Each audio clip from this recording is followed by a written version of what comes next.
Voilà, bonjour à toutes et à tous. Merci d'être venus aussi nombreux. Je vois qu'il y a un public qui est très jeune cette fois-ci et c'est tant mieux.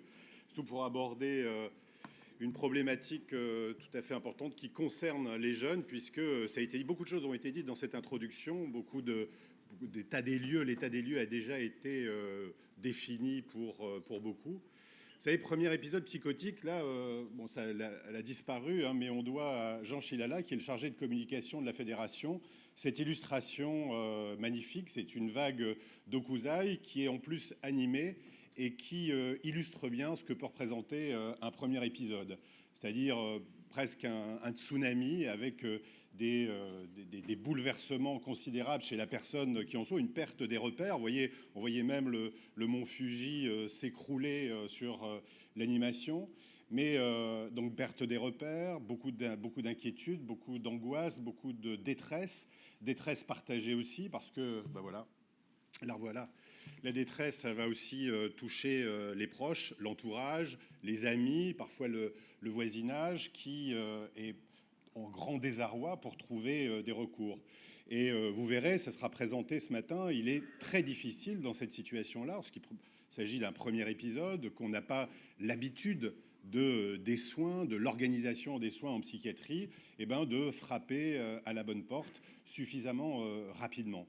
Et c'est vrai que ça a été dit aussi, le délai d'accès aux soins, le délai pour arriver au bon diagnostic et à une prise en charge donc qui soit adéquate est d'environ 2 ans.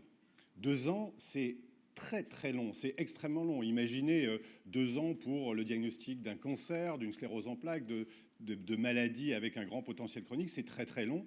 Et c'est une période pendant laquelle vont s'installer des complications sur la santé, des complications psychiatriques, mais aussi des complications addictives, très souvent, parce que perdu, on va rechercher du réconfort ou une sorte d'adaptation à travers un certain nombre de conduites addictives, des complications sociales, des complications médico-légales parfois. Et c'est sûr qu'après 2 ans, eh bien, la situation a considérablement changé par rapport à ce qui était déjà un premier bouleversement au tout début.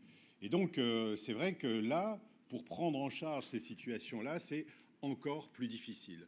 Ce qui fait que diminuer le délai d'accès aux soins, essayer d'arriver le plus précocement vers des soins qui sont accessibles, lisibles, qu'on puisse connaître de tout le monde, du médecin généraliste, des associations, du public, des foyers, de l'éducation nationale, de toutes les personnes, eh bien, c'est un enjeu considérable parce que ça permet là d'apporter des soins, de l'aide, de l'accompagnement très rapidement avant que ces complications ne s'installent. Et là, il y a eu des progrès très nets dans les prises en charge en psychiatrie qui permettent d'arriver non seulement à la résolution de ce premier épisode, mais également à prévenir ce qu'on a appelé tout à l'heure, il a été fait mention du fou, c'est un terme qu'on ne devrait plus maintenant utiliser parce que vraiment l'idée la plus forte est d'arriver à prévenir la chronicité, prévenir le fait que ces maladies ne s'installent et ne durent et ne se compliquent de tous ces fardeaux dont je vous parlais tout à l'heure, des addictions, des problèmes sociaux et des problèmes médico-légaux. Donc l'enjeu, il est considérable parce qu'il peut permettre de décaler le cœur de métier des psychiatres, des gens qui collaborent avec les psychiatres et même de l'ensemble des soins, vers une démarche précoce, prévenant la chronicité, plutôt que malheureusement, de s'occuper de situations extrêmement lourdes qui, bien sûr, nécessitent une articulation avec le médico-social, avec le social, avec les associations.